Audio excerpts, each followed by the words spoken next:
ओम नमः श्री यतिराजाय विवेकानंद सूरये सच्चित् सुख स्वरूपाय स्वामिने तापहारिणे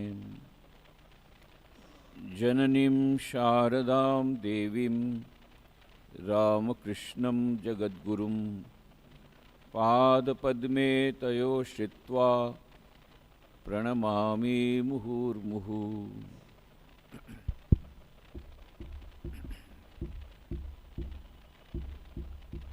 આજે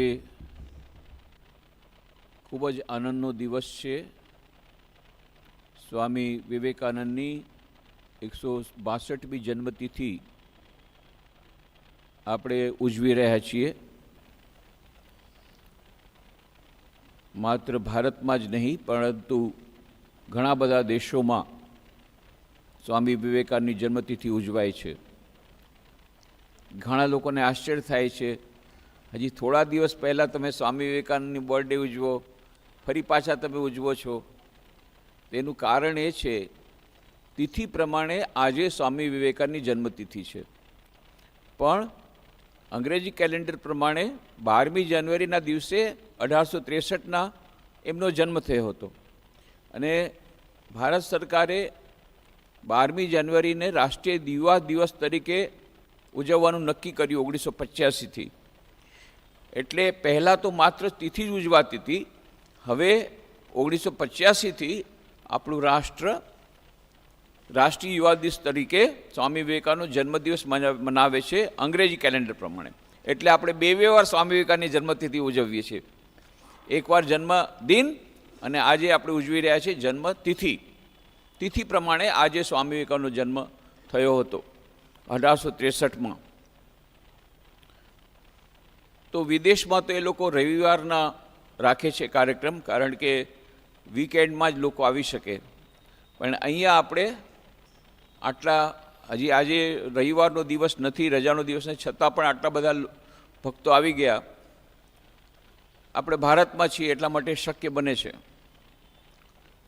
તો સવારથી આપણે મંગલ આરતી થઈ, પછી ભજન થયા, ધ્યાન થયું, વિશેષ પૂજા થઈ, ભજન થયા, અને પાછું હમણાં હવન પણ થોડું થયું. હવે અત્યારે ભોગ દેવાઈ રહ્યો છે, ભોગ આરતી થશે. ભોગ આરતી પછી બધા પ્રસાદ લઈને જશે. વળી સાંજના પાછું શિવનામ સંકીર્તન થશે, અને સંધ્યા આરતી પહેલાં અને સંધ્યા આરતી પછી પાછા ભજન થશે. આવી રીતે આપણે ખૂબ આનંદથી આપણે આ દિવસ ઉજવી રહ્યા છીએ. તો સ્વામી વિવેકાનંદ કોણ હતા એ પ્રશ્નનો ઉત્તર દેવો બહુ કઠિન છે. એમના વિશે બોલવું બહુ કઠિન છે, કારણ કે બધા પોતપોતાની રીતે સ્વામી વિવેકાનંદને જુએ છે. કોઈ કહે છે સ્વામી વિવેકાનંદ એ તો મહાન વક્તા. કોઈને પણ પૂછો, નાના બાળકને પણ પૂછો, સ્વામી વિવેકાનંદનું નામ સાંભળ્યું? હા, સાંભળ્યું. તો શું જાણો છો? બસ એટલું જાણીએ છીએ, શિકાગો વિશ્વધર્મ સભામાં એમણે ભાષણ આપ્યું હતું અને 2 મિનિટ સુધી તાલીઓ પડી હતી. આટલું બધા કહેશે, એનાથી વધારે કંઈ નહીં કહી શકે, પણ આટલું તો કહેશે જ. તો કેટલાક લોકો એને મહાન વક્તા તરીકે જુએ છે, તો કેટલાક લોકો એમને મહાન લેખક તરીકે જુએ છે. કેટલા બધા લેખો લખ્યા, કેટલા બધા પુસ્તકો લખ્યા. તો કોઈ એમને મહાન કવિ તરીકે જાણે છે, કેટલા બધા કાવ્ય એમણે લખ્યા, કેટલા બધા સ્તોત્રો એમણે લખ્યા. તો કોઈ એમને સમાજસેવક તરીકે જાણે છે કે અમે રામકૃષ્ણ મિશનની સ્થાપના કરીને કેટલા બધા સેવા કાર્યો અત્યાર સુધી થઈ રહ્યા છે 125 વર્ષોથી, તેમને સમાજસેવક તરીકે ગણે છે. તો કોઈ એમને મહાન રાષ્ટ્રસંત તરીકે માને છે, પેટ્રિયટ પ્રોફેટ ઓફ ઇન્ડિયા, કે એમણે આપણા દેશના કેટલા બધા ક્રાંતિકારીઓ, દેશભક્તોને એમણે પ્રેરિત કર્યા સ્વાધીનતા આંદોલન માટે અને દેશને પુનર્નિર્માણ માટે. તો કોઈ એમને એમની રાષ્ટ્રભક્ત તરીકે જુએ છે, રાષ્ટ્રસંત તરીકે જુએ છે. તો કોઈ એમને પત્રપત્રિકાઓના પ્રવર્તક તરીકે જુએ છે, કેટલા બધી પત્રિકાઓ એમણે પ્રારંભ કરી. આમ બધા પોતપોતાની રીતે કોઈ એમને મહાન ગાયક તરીકે જુએ છે, કોઈ મહાન સંગીતકાર તરીકે જુએ છે. ખરેખર એમણે કેટલા બધા એમણે સંગીતનું એટલું બધું જ્ઞાન હતું કે વિદ્યાર્થી અવસ્થામાં એમણે સંગીત કલ્પતરુ એ બંગાળીમાં ગ્રંથની રચના કરી હતી, અને કેટલા મોટા ગાયક હતા. તો આવી રીતે વિવિધ રૂપો, સ્વામી વિવેકાનંદ વિવિધ રૂપો છે. બધા પોતપોતાની રીતે સ્વામી વિવેકાનંદને મૂલવે છે. પણ આપણી સાધારણ બુદ્ધિથી સ્વામી વિવેકાનંદને સમજવા બહુ કઠિન છે. એમની જે મહાનતા એ કેટલી હતી આપણે કોઈ હિસાબે એનો પાર નહીં પાડી શકીએ. અનંત એમનું જીવન, અનંત એમનું વ્યક્તિત્વ. એમણે પોતે કહ્યું છે છેલ્લે દિવસે 4 જુલાઈ 1902ના માત્ર 39 વર્ષની ઉંમરે જ્યારે એમણે મહાસમાધિ જે દિવસે લીધી તે દિવસે મંદિરમાં, ત્યારે જૂનું મંદિર હતું બેલુર મઠમાં, 3 કલાક સુધી એમણે બારીબારણા બંધ કરીને પછી ધ્યાન કર્યું, ઊંડું ધ્યાન કર્યું. અને જ્યારે નીચેથી આવતા હતા ત્યારે સ્વગત બોલતા હતા. એમના ગુરુભાઈ સ્વામી પ્રેમાનંદજી મહારાજે બાબુરામમાં જે સાંભળી લીધું. સ્વામી વિવેકાનંદ શું કહ્યું? જો બીજો કોઈ વિવેકાનંદ હોત તો એ જાણી શકત કે આ વિવેકાનંદે શું કર્યું છે. જો બીજો કોઈ વિવેકાનંદ હોત તો એ જાણી શકત કે આ વિવેકાનંદ શું કર્યું છે. આપણે કેવી રીતે જાણી શકીએ સ્વામી વિવેકાનંદે શું કર્યું છે? આપણી બુદ્ધિથી અગોચર છે. પણ આપણને એક હિન્ટ મળે છે. શ્રી રામકૃષ્ણ દેવે પોતે પોતાની અનુભૂતિની વાત કરી હતી કે એકવાર મારું મન ખૂબ સમાધિમાં લાગી ગયું અને આ પૃથ્વીની પાર, આકાશની પાર, બધા લોકોથી પણ પાર એવા દેશમાં પહોંચી ગયું. અને ત્યાં મેં જોયું કે અખંડનું રાજ્યનું, જ્યાંથી ખંડ અને અખંડની જે રેખા છે એની પાર અખંડના રાજ્યમાં મારું મન પહોંચી ગયું. અને ત્યાં મેં જોયું 7 ઋષિઓ સમાધિમાં મગ્ન છે. ત્યાં તો એ જે અખંડ દેશ છે, એ અખંડ જે આખું વાતાવરણ હતું, અખંડ જે પૂરો ત્યાંનું જે સ્થળ હતું, એમાંથી એક નાનકડો બાળક ઉત્પન્ન થયો. અને નાનો બાળક એમાંના એક ઋષિ પાસે જઈ એમની દાઢી ખેંચવા માંડ્યો અને ઈશારાથી કહેવા માંડ્યો, હું ત્યાં જાઉં છું, એટલે કે નીચે પૃથ્વીલોકમાં જાવું છે, હું પૃથ્વીલોકમાં જાઉં છું, તમારે પણ આવવું પડશે. અને ઋષિએ કંઈ બોલ્યા નહીં, પણ સ્મિત કરીને જાણે પોતાની સંમતિ આપી. પાછળથી શ્રી રામકૃષ્ણ દેવે કહ્યું, એ જે સપ્તર્ષિ મંડળમાંથી જે નર ઋષિ, એ જ પાછળથી જોયું એ નર ઋષિનો આવિર્ભાવ પૃથ્વીલોકમાં થયો કલકત્તામાં. અને જ્યારે થયો ત્યારે એમણે જોયું વારાણસીમાંથી એક પૂરી જ્યોતિ રેખા કલકત્તા સુધી આવી જ્યારે એમનો જન્મ થયો ત્યારે. અને આપણે જાણીએ છીએ કેવી રીતે ભુવનેશ્વરી દેવીએ વીરેશ્વર શિવની માનતા માની હતી વારાણસીમાં, અને વીરેશ્વર શિવની કૃપાથી એમને પછી પુત્રરત્ન પ્રાપ્ત થયો હતો. એની પહેલાં શિવજી એમને દર્શન પણ આપ્યા હતા કે તારી ઈચ્છા પૂર્ણ થશે અને હું તારે ત્યાં આવીશ.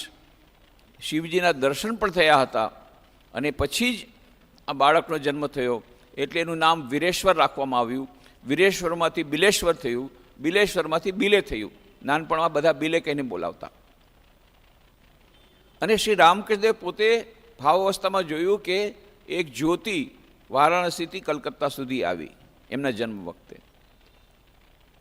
તો અને પાછળથી ભક્તોએ પૂછ્યું, પેલો બાળક કોણ? ત્યારે એમણે સ્વીકાર કર્યો, એ બાળક પોતે શ્રી રામકૃષ્ણ દેવ.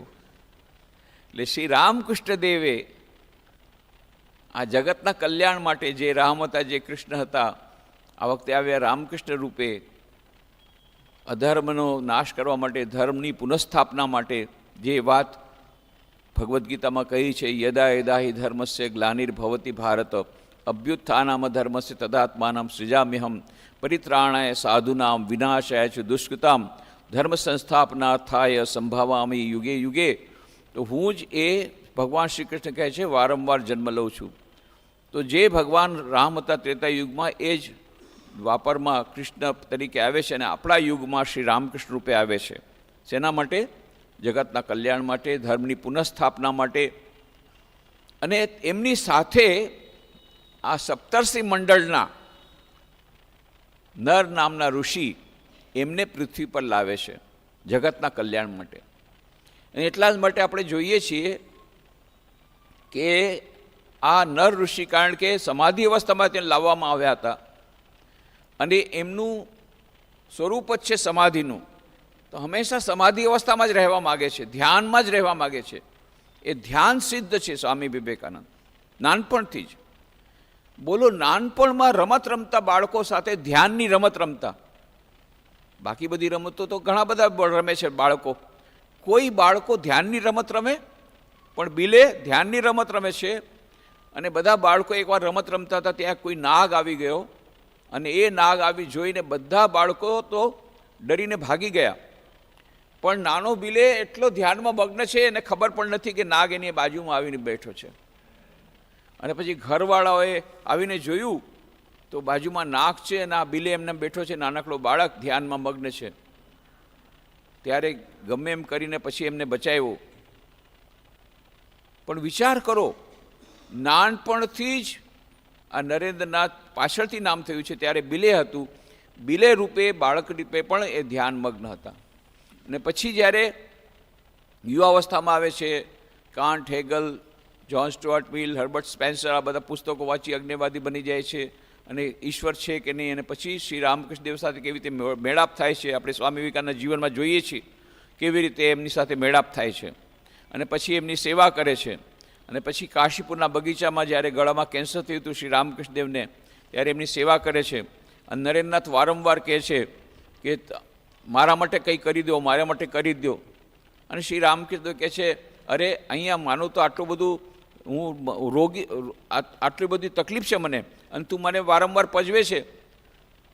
તો નરેન્દ્રનાથે કહી, એટલા જ માટે જ પજવું છું, કારણ ડૉક્ટરે કીધું કે તમે હવે સાજા થવાના નથી, એટલે મરતા પહેલાં જે કંઈ દેવાનું છે મને દઈને જાઓ. રામકૃષ્ણ જો તો ખરો, હું આ એ બીમાર છું ને મને હેરાન કરે છે. પછી કે ઠીક છે, શું જોઈએ છે તારે બોલ. બસ કે હું સુખદેવની જેમ હંમેશા સમાધિ અવસ્થામાં રહેવા માગું છું. જો આ નરરૂપી નારાયણ એ નર ઋષિ શું કહે છે, હું સુખદેવની જેમ હંમેશા ધ્યાન મગ્નમાં રહેવા માગું છું, સમાધિ અવસ્થામાં રહેવા માગું છું. બસ ક્યારેક ક્યારેક મારું મન શરીર પર જાય, હું થોડું ભોજન ગ્રહણ કરું આ શરીર ટકાવવા માટે, અને ફરી પાછો સમાધિ અવસ્થામાં ચાલ્યા જાઉં. વિચાર કરો, કોઈ પણ ગુરુ જો આ સાંભળત તો કેટલા ખુશ થાત. મારું શિષ્ય હંમેશા સમાધિ અવસ્થામાં રહેવા માગે. સમાધિથી ઉપર કોઈ અવસ્થા જ નથી. અષ્ટમ સોપાન છે, યમ, નિયમ, આસન, પ્રાણાયામ, પ્રત્યાહાર, ધારણા, ધ્યાન, સમાધિ, અષ્ટમ સોપાન. ઉચ્ચતમ સોપાન પર મારો શિષ્ય રહેવા માગે છે તો કોઈ પણ ગુરુ કેટલા પ્રસન્ન થાત. પણ અહીંયા તો વિલક્ષણ ગુરુ ને વિલક્ષણ શિષ્ય. શ્રી રામકૃષ્ણ કહે છે, છી છી છી નરેન, તું આવી વાત કરે છે, સાધારણ માણસની જેમ વાત કરે છે. અરે તું પોતે સ્વાર્થી થવા માગે છે, કેવળ પોતાનો આનંદ માગે છે. આટલા બધા લોકો દુઃખી છે, એને દુઃખી મૂકી અને તું માત્ર પોતાના સમાધિના આનંદમાં રહેવા માગે છે. નહીં નહીં નહીં, તારે જગતના કલ્યાણ માટે કામ કરવું પડશે. માનું કામ કરવું પડશે, જગદંબાનું. તું જ પોલો ગીત નથી ગાતો, જો કુછ હૈ સો તું હી હૈ, તુજસે हमने दिल को लगाया, जो कुछ है सो तू ही है. એ અંતિમ મુગલ સમ્રાટ બહાદુર ઝફરનું ગીત છે જે આપણે જાણીએ છીએ. તુજસે हमने दिल को लगाया, जो कुछ है सो तू ही है, એક તુજકો અપના પાયા, જો કુછ है सो तू ही है. બધી જગ્યાએ એ જ ભગવાન છે. તો નારાયણ, દરિદ્રનારાયણમાં પણ ભગવાન છે, એની સેવા કરો. રોગીનારાયણ છે એની સેવા કરો. શિવજ્ઞાનથી જીવ સેવા કરો. આ બધું છોડીને તું માત્ર પોતાના આનંદમાં રહેવા માગે છે. બીજા લોકો આટલા દુઃખી છે એને છોડીને.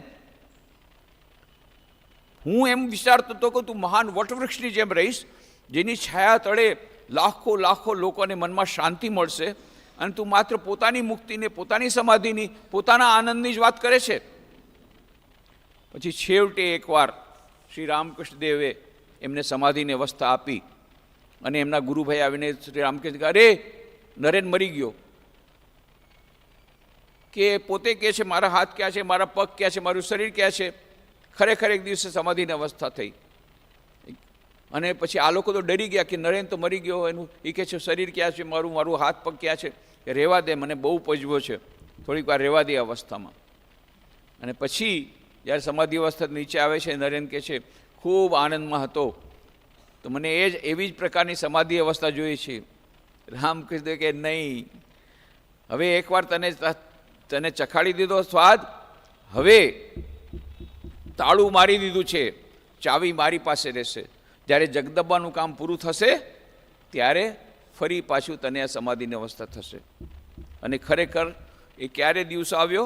4 જુલાઈ 1902 રાતના 9 વાગે રામકૃષ્ણ દેવે ચાવી ખોલી અને પછી ધ્યાનના પંખો પર સવાર થઈ અને સ્વામી વિવેકાનંદ અનંત યાત્રામાં નીકળી ગયા. ત્યાં સુધી એમને જગતના કલ્યાણનું કામ કરવું પડ્યું. શ્રી રામકૃષ્ણના આદેશથી, જગદંબાની કૃપાથી, જગદંબાના એક યંત્ર સ્વરૂપે.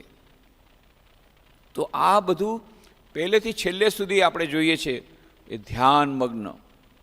નાનપણમાં ધ્યાનની રમત રમે છે, પછી આવી રીતે સમાધિની અવસ્થા થાય છે, અને પછી એ સમાધિ અવસ્થા બીજી વાર મેળવવા માટે કેટલા પ્રયત્નો કરે છે. પરિવ્રાજક રૂપે જ્યારે જાય છે, બધી જ જગ્યાએ ઊંડા ધ્યાનમાં જવા જાય છે, પણ નથી જઈ શકતા. એવી રીતે ચક્કર ચલાવે છે શ્રી રામકૃષ્ણદેવ કે સમાધિ અવસ્થામાં નથી જઈ શકતા. ત્યાં આપણે જોયું અલમોડામાં કસાર દેવીની ગુફા છે, હવે તો ત્યાં શારદામઠ બની ગયું છે. એ કસાર દેવીની ગુફામાં સ્વામી વિવેકાનંદ નિર્ણય કર્યો હતો કે જ્યાં સુધી સમાધિ અવસ્થામાં, ઊંડી સમાધિ અવસ્થામાં હું નિમગ્ન થઈ જઈશ, મારે બસ હવે એમાંથી નીકળવું નથી. બધાને કહી દીધું છે મને હવે ભૂલી જાઓ, હું બધું સમાધિ અવસ્થામાં રહેવા માગું છું. એમ કરીને કાસાર દેવી હિલમાં જે ગુફામાં ચાલ્યા ગયા અને ઊંડા ધ્યાનમાં ચાલ્યા ગયા. ક્યાંક એવું એમને એટલું બધું બેચેની થઈ કે રહી ન શક્યા પોતે ગુફામાં. અને પછી નીચે આવ્યા અને ત્યારે ખબર પડી શા માટે એ બેચેની આવી હતી. ત્યાં એક ટેલિગ્રામ આવ્યો હતો કે એમની સગી બેને આત્મહત્યા કરી હતી. આ સમાચાર આવ્યા હતા. અને ત્યારે સ્વામી વિવેકાનંદ મનમાં દુઃખ થયું કે અત્યારે સમાજમાં આવી કરુણ અવસ્થા છે, તો ત્યારે હું માત્ર સમાધિનો આનંદમાં રહું એ બરાબર નથી. એટલા માટે ફરી પાછા પરિવ્રાજક રૂપે આગળ વધે છે. વળી પાછા ગુજરાત આવે છે. ગુજરાતમાં પણ ગિરનારમાં તપસ્યા કરે છે, કઠોર તપસ્યા, ધ્યાનમાં મગ્ન રહે છે. હરિદાસ વિહારી દેસાઈને ચિંતા થઈ, જૂનાગઢના દીવાન, એમણે નોકર મોકલ્યો, માણસને મોકલ્યો કે તમારે કાંઈ જરૂર છે? એમણે કહ્યું મારે કાંઈ જરૂર નથી, હું બહુ આનંદમાં છું, થોડા દિવસો પછી હું નીચે ઉતરીશ. પછી ગૌતમેશ્વર મહાદેવના મંદિરમાં પણ એમણે ધ્યાન કર્યું ઊંડું. ભાવનગરની પાસે છે સિહોરમાં ગૌતમેશ્વર મહાદેવના મંદિરમાં ધ્યાન કર્યું. સોમનાથમાં ધ્યાન કર્યું, દ્વારકામાં ધ્યાન કર્યું. અને ત્યારે એમને નવા ભારતની એક પ્રકાશ દેખાયો. એ બધી જગ્યાએ જ્યાં જાય છે ત્યાં ધ્યાનમાં રહેવા માગે છે. છેલ્લે પહોંચે છે કન્યાકુમારી, ત્યાં 3 દિવસ 3 રાત ધ્યાન કરે છે. પણ ત્યાં ધ્યાન જુદી પ્રકારનું કરે છે, ભારત માતાનું ધ્યાન કરે છે કે આપણા દેશની સમસ્યાનું સમાધાન શું છે એ બધું ધ્યાન કરે છે. અને પછી એ અમેરિકા જાય છે. અમેરિકામાં પણ એ હંમેશા ધ્યાનમગ્ન રહેતા. ટ્રામમાં જતા, ટ્રામમાં બેસીને છેલ્લે સ્ટોપ પહોંચી ગયા. કંડક્ટરે કહ્યું ભાઈ તમારે ક્યાં જવું છે? તો કે મારે ફલાણી જગ્યાએ જવું. તો કે ક્યારનું વહી ગયું, હવે તો આ છેલ્લું સ્ટોપ છે, હલો હવે પાછા. ફરી પાછા આવે અને પછી કે ત્યારે મને ઉતારી દેજો, કારણ કે બેસે એટલે તરત જ ધ્યાનમાં સમાધિ. અમેરિકામાં, વિદેશમાં, લંડનમાં તો માયાના લેક્ચર દેતી વખતે એટલા ધ્યાનમાં વયા ગયા કે બધા જેટલા શ્રોતાઓ હતા એ બધા પણ ઉચ્ચ અવસ્થામાં ચાલ્યા ગયા. અને શ્રી રામ કીધું કે શું કરે છે આ બધાને, અત્યારે સમાધિ થઈ જશે. અને પછી તરત જ એમણે પ્રવચન બંધ કર્યું. એ જ્યાં કેટલા લોકો કહે છે, જે સ્વામી વિવેકાનંદનો ધ્યાન અવસ્થાનો જે ફોટો તમે જોયો હશે, ધ્યાન અવસ્થાનો ફોટો, એ ફોટો ત્યાં લંડનમાં માયાનું લેક્ચર દેતા હતા ત્યારે ઉચ્ચ અવસ્થાનો એ ફોટો છે એમ કોઈ કહે છે. લંડનમાં પણ, અમેરિકામાં 1000 આઇલેન્ડ પાર્કમાં માત્ર 12 શિષ્યોની સાથે એમણે જે 10 અઠવાડિયા સુધી ક્લાસો લીધી હતી. પોતે સ્વામી વિવેકાનંદે કહ્યું છે, I was at my best when at 1000 island park. એમાં બધી આધ્યાત્મિકતાની ઉચ્ચતમ વાતો એમણે કરી હતી. એ બધા જે વાર્તાલાપો કર્યા હતા એ વાર્તાલાપો ઇન્સ્પાયર્ડ ટોક્સ, દિવ્ય વાણી નામના પુસ્તકમાં છે. તમે જોશો સ્વામી વિવેકાનંદ ત્યારે કેટલી ઉચ્ચ અવસ્થામાં હતા અને કેટલી ઉચ્ચ આધ્યાત્મિક અવસ્થામાં હતા. અને એકવાર 1000 આઇલેન્ડ પાર્કમાં એક વૃક્ષની નીચે તેઓ સમાધિમાં ચાલ્યા ગયા. ન્યુરિકલ સમાધિની પ્રાપ્તિ એમને થઈ.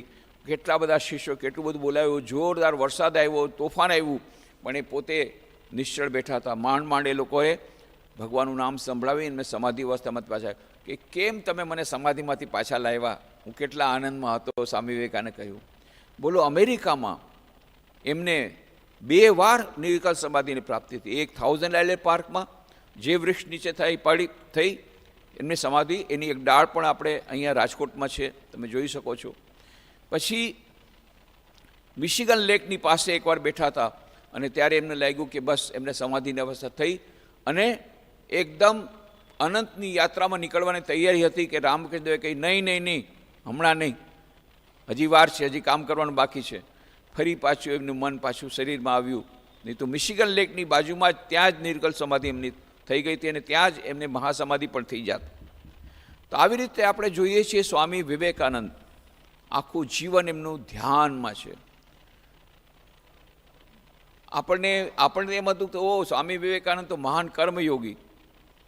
તો કોઈ કહે છે ના, એનાથી વધારે જ્ઞાન યોગી કોઈ છે, એનાથી વધારે જ્ઞાની કોઈ નથી. કોઈ કહે છે ના, એ તો મહાન કેટલી સેવાનું કામ કર્યું છે, તો મહાન કર્મયોગી, કેટલી જગ્યાએ ફર્યા.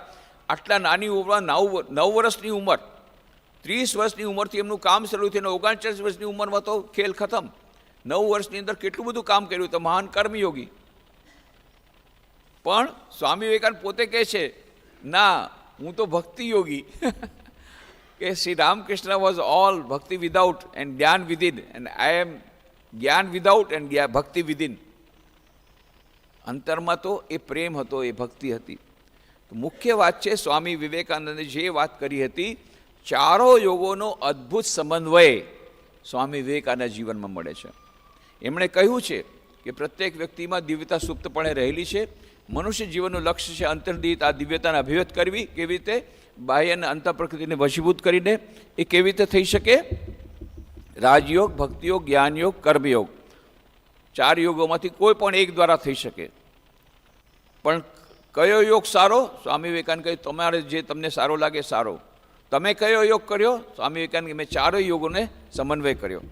રોમારોલા કહે છે સ્વામી વિવેકાનંદ ચારે ઘોડા પર એક સાથે સવાર થયા અને એમણે કહ્યું આધુનિક માનવ માટે આ 4 યોગોનો સમન્વય જો આપણે કરીશું દૈનિક જીવનમાં, તો દૈનિક જીવનમાં પણ શાંતિ મળશે અને શાશ્વત સુખ અને શાશ્વત શાંતિ જલ્દીથી મળશે. 4 યોગોનો સમન્વય એમના જીવનમાં આપણને મળે છે, રામકૃષ્ણ દેવના જીવનમાં મળે છે, શારદા દેવીના જીવનમાં મળે છે. તો સ્વામી વિવેકાનંદના પોતાના જીવનમાં આપણે જોઈએ છીએ કેવી રીતે અદ્ભુત કર્મયોગી તો હતા, ભક્તિયોગી પણ હતા, જ્ઞાનયોગી હતા. એમના જ્યારે આપણે એમના પ્રવચનો સાંભળીએ ભક્તિયોગો પર, કેટલી ભક્તિની ઊંચાઈ પર પહોંચ્યા છે. પણ છેલ્લે જોઈએ છે આપણે ધ્યાન યોગી પણ કેટલા મહાન હતા કે ધ્યાનમાં બેઠા હતા ત્યાંથી જ એમને લાવ્યા શ્રી રામકૃષ્ણ દેવ સપ્તર્ષિ મંડળમાંથી. એ સપ્તર્ષિ મંડળના નર ઋષિ આખું જીવન ધ્યાનમય છે એમનું. અને 4 જુલાઈ 1902 એમણે મહાસમાધિ લીધી. એની પહેલાં એમના છેલ્લા વાક્ય શું હતું? એમના સેવકને કીધું જા ધ્યાન કર, હું બોલાવું ત્યારે આવજે. આ છેલ્લા શબ્દો. અને પછી પોતે પણ ધ્યાનની પંખો પર સવાર થઈ અને અનંતની યાત્રાએ નીકળી ગયા. આવા ધ્યાન સિદ્ધ સ્વામી વિવેકાનંદ. અને અમરનાથમાં તો એમને એટલા શિવજીના દર્શન થયા. શિવજી એમને દાન આપ્યું, એમને આશીર્વાદ આપ્યો, ઈચ્છા મૃત્યુનો આશીર્વાદ કે જ્યારે તારી ઈચ્છા થશે ત્યારે તું મૃત્યુ તને આવશે, જ્યારે તું તારી ઈચ્છા થશે ત્યારે તું આ શરીરને છોડી શકીશ. એવું ઈચ્છા મૃત્યુનું વરદાન એમને અમરનાથમાં મળ્યું હતું. અમરનાથમાં શિવજીના સાક્ષાત દર્શન થયા હતા. અને એ તો પોતે શિવ અવતાર, શિવજીના અંશમાંથી તો પ્રગટ્યા, વીરેશ્વર શિવના અંશમાંથી પ્રગટ્યા. એટલા માટે જ્યારે પણ અમેરિકન એમના શિષ્યો કહે જ્યારે વાર્તાલાપો કરતા વચમાં શિવ શિવ શિવ શિવ બોલતા, વચમાં શિવ શિવ શિવ શિવ બોલતા. એ શિવજીના જાણે કે એ શિવજીનો અંશ હતા. શિવજી જેમ ધ્યાનમગ્ન રહે છે એમ પણ એ પોતે પણ ધ્યાનમગ્ન રહેતા.